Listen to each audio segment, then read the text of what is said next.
Estamos aqui com o pastor Abraão Reis, missionário do Rio de Janeiro, que veio fazer a obra de Deus no estado do Pará. Chegando aqui no estado do Pará, no decorrer da missão que Deus lhe enviou a fazer, lhe ocorreu algo muito grave, que o colocou atrás das grades. É um testemunho de vida que vai edificar a sua vida.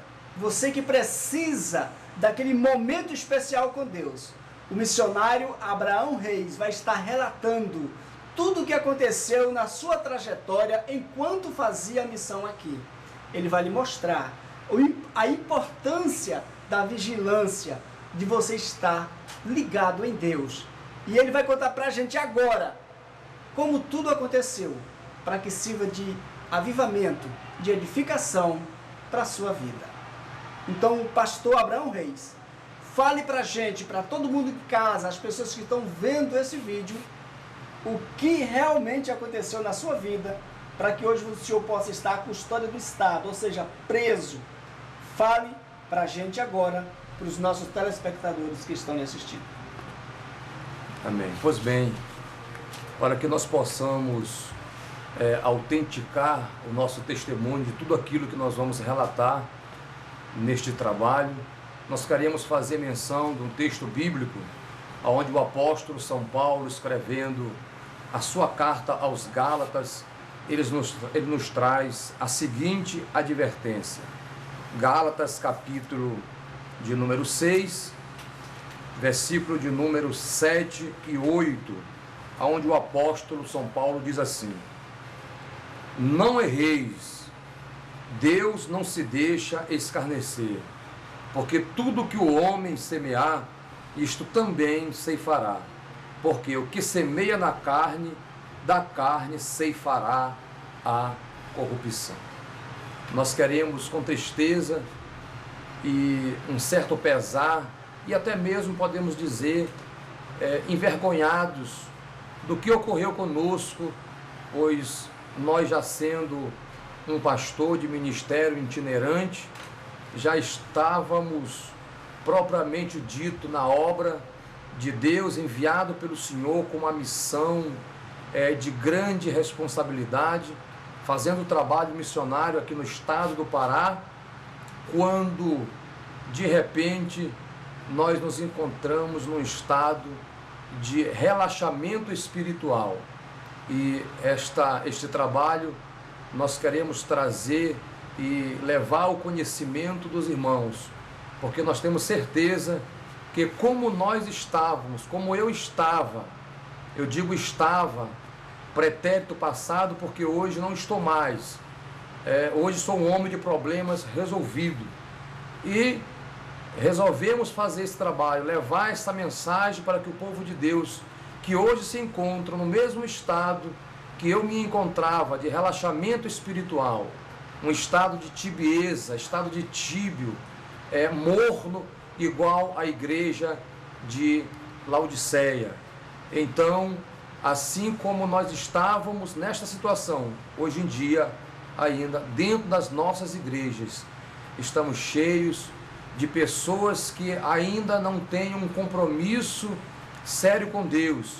São pessoas que são intituladas cristãs, mas ainda de comportamento irregenerado. Nós queremos dizer o que Paulo disse, que de Deus não se zomba. Aquilo que o homem semear, isto também ele ceifará. E nós estávamos, queridos, na função, no exercício, no ofício do nosso ministério, levando a palavra de Deus aos perdidos, quando de repente nós, por influência de amizades, ao qual muitas das vezes nós não levamos a sério, quando a Bíblia diz que as más conversações corrompem os bons costumes, os relacionamentos com pessoas de julgo desigual, onde a Bíblia é enfática ao dizer que nós não devemos nos prender a um julgo desigual com os infiéis. Quando nós lemos esse texto, logo nós entendemos que a Bíblia está falando lá do católico, do macumbeiro, do espírita, mas na verdade a Bíblia está falando desse julgo desigual de selecionar nossas amizades no nosso meio, no meio da igreja, de pessoas que estão no nosso meio, mas não fazem parte do corpo de Cristo. Pois bem, no exercício da nossa função, começamos a nos levar, deixar nos levar por má influência. E o que me chama a atenção nesta situação é que, apesar de a maturidade que nós já tínhamos, de 18 anos de ministério, como se deixar levar por mal influência? Muitas das vezes nós argumentamos que nós vamos atrair aquela pessoa de mau comportamento para Cristo, mas se a Bíblia diz que nós não devemos nos prender a um jugo desigual, se a Bíblia diz que as más conversações corrompem os bons costumes, nós deveríamos levar a sério, porque se a Bíblia está fazendo ênfase a isso, é porque há a possibilidade de nós sermos influenciados por pessoas de má índole que está em nosso meio. Quando eu menos percebi em envolvimento com essas pessoas que já eram obreiros, se diziam ser líderes, eu já estava me tornando pior do que eles. Quando você dá cabo de se cair em si, você já está na prática de ações, atitudes que não agradam a Deus. E nós já estávamos com uma obra em andamento, fundando um ministério aqui no Pará, na cidade de Santa Bárbara do Pará, e o nosso comportamento começou a oscilar, nosso comportamento começou a mudar, nossas atitudes já não eram uma atitude de cristão, já não era um comportamento de um homem que veio com uma missão especial de fazer missões aqui no Pará.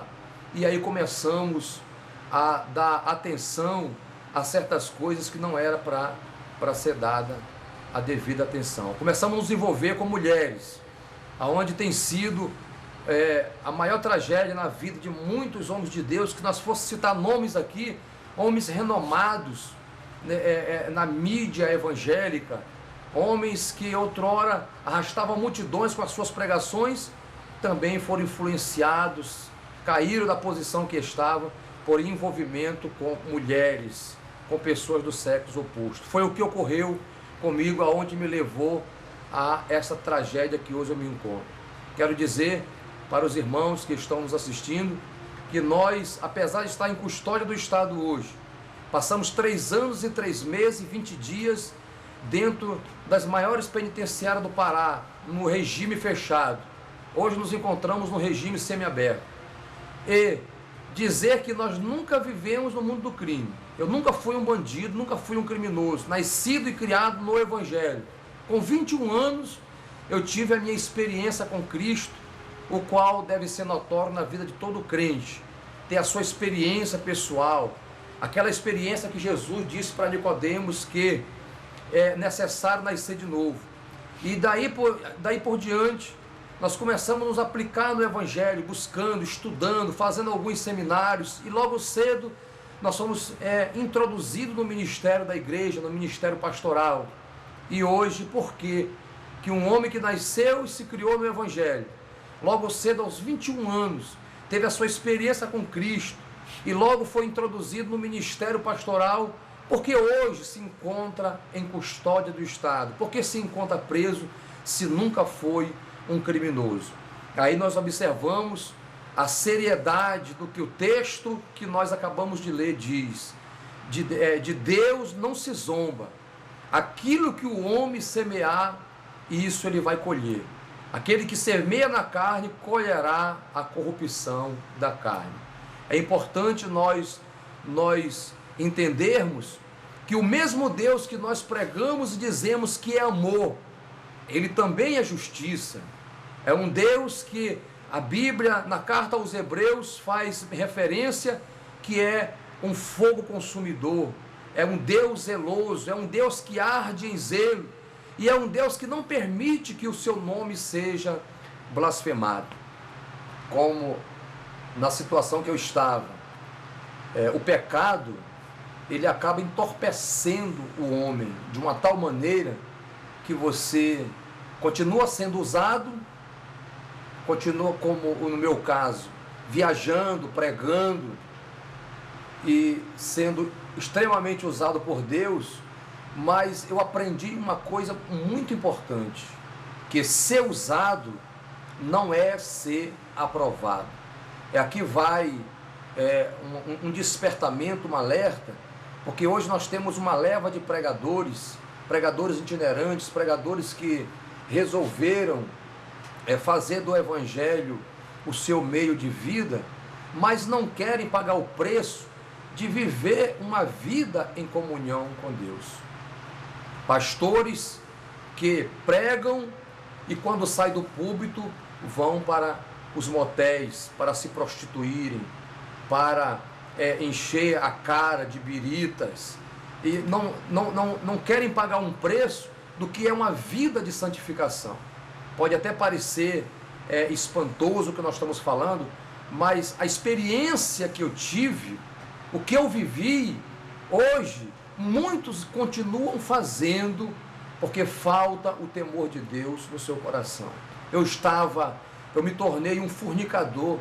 É com vergonha que eu digo isso, porque se eu fosse um bandido, se eu estivesse preso porque eu assaltei banco, com assaltante à mão armada, como as pessoas que estão lá em custódia do estado onde eu estou, eu poderia até me orgulhar, dizer que tinha sido um bandido e agora sou um homem que foi alcançado pelo Evangelho. Para mim não seria vergonhoso, mas chegar aqui para dizer que eu já era um pastor e agora eu me encontro preso em custódia do Estado porque eu pequei, porque eu estava fornicando, porque eu estava adulterando, porque eu estava levando uma vida espiritual de forma irresponsável, de certa feita, para mim é vergonhoso. Mas eu quero fazer isso para que muitos que estão hoje nos nossos cultos, nas nossas igrejas, estão fazendo o que eu estava fazendo. E é bom despertar, você ouvindo essa mensagem, é bom você despertar, é bom você se deixar ser conduzido ao arrependimento, para que não aconteça com você a mesma tragédia que aconteceu comigo. Talvez o seu pecado não seja o mesmo meu pecado. Eu estava fornicando, eu estava adulterando, eu estava prestando o meu corpo à prostituição. Mas talvez você não esteja fazendo isso. Mas eu quero dizer, meu caro irmão, minha prezada irmã que está nos ouvindo, que para Deus não tem pecadão, não tem pecadinho. Para Deus todos os pecados estão na mesma categoria. Então é bom que nós despertemos e façamos que nem o filho pródigo, caiu em si, e voltemos-nos para Deus, antes que Deus puxe o nosso tapete. Foi muito sério, me lembro quando eu viajei para o estado do Piauí, Maranhão e Piauí, e lá eu estava me relacionando sexualmente de forma ilícita, e Deus mandou um recado através de uma obreira que congregava comigo, dizendo que Ele me trouxe aqui para o Pará para fazer a sua obra, e que o meu corpo não era templo de prostituição, meu corpo não era para se prostituir. Neste momento nós até sentimos temor, mas como disse, o pecado entorpece o homem, você acaba esquecendo e você continua fazendo o que você está, na prática de ato que não agrada a Deus. Para que nós possamos ter uma ideia da gravidade do que é o pecado, que o pecado entorpece, e você só sente aquele temor, só sente aquele remorso no teu coração no ato que você pratica. Depois continua tudo novamente. E eu, voltando para o Pará, quando de repente, no dia seguinte da minha chegada aqui, eu me encontro, Satanás, ele já tinha encontrado legalidade na minha vida. Aquilo que a Bíblia diz, não deis lugar ao diabo. Se nós tivéssemos noção do que esta frase, esse texto bíblico representa, não deis lugar ao diabo, nós vigiaríamos e todas as brechas para que Satanás não viesse encontrar legalidade na nossa vida. E aí eu dei legalidade para o diabo. E Deus permitiu, porque eu estava violando aquilo que Deus chama de templo do seu espírito, que era o meu corpo. Deus deu legalidade para que o diabo naquela noite me cirandasse e me levasse a cometer este ato o qual eu fui preso. E aí aconteceu a tragédia. Fui preso naquela noite, madrugada do dia 9 de outubro de 2010. Fui levado à delegacia do distrito de Mosqueiro, prestado ali o depoimento. Fiquei uma semana em custódia na delegacia de Santa Bárbara, onde nós residíamos. E logo veio a ordem de transferência para o complexo de Americano. E aí nós fomos perceber que a coisa era grave. O policial que nos conduziu até aquela seccional de Mosqueiro disse que aconselhou-nos a arrumar um advogado, porque a acusação era grave. Era um crime contra a mulher. E em um crime contra a mulher, quando você chega num fórum, o juiz nem te ouve. São dois crimes que você não tem voz diante de um magistrado: crime contra a mulher e tráfico de droga. Você já chega ali no banco dos réus sentenciado. Dificilmente você sai dali com o teu alvará de liberdade. Mas o que nós queremos enfatizar neste momento é a nossa experiência que nós vivemos dentro do cárcere. Quando nós chegamos ali, às 17 horas, fizemos o andamento preliminar, o que é de praxe um preso, um reeducando na casa penal, fazia antes de ser introduzido ali ao pavilhão, à sua cela, onde ele vai cumprir a sua pena. E após com a conversa com o diretor, lendo uma cartilha, como deve ser o seu comportamento dentro ali do sistema penal.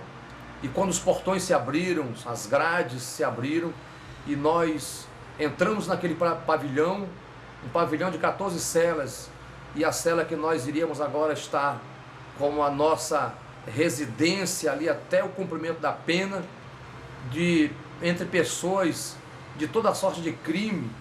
Eu confesso que eu já estava tremendo na base, porque nós temos informações do que acontece dentro de uma penitenciária, dentro de uma cadeia.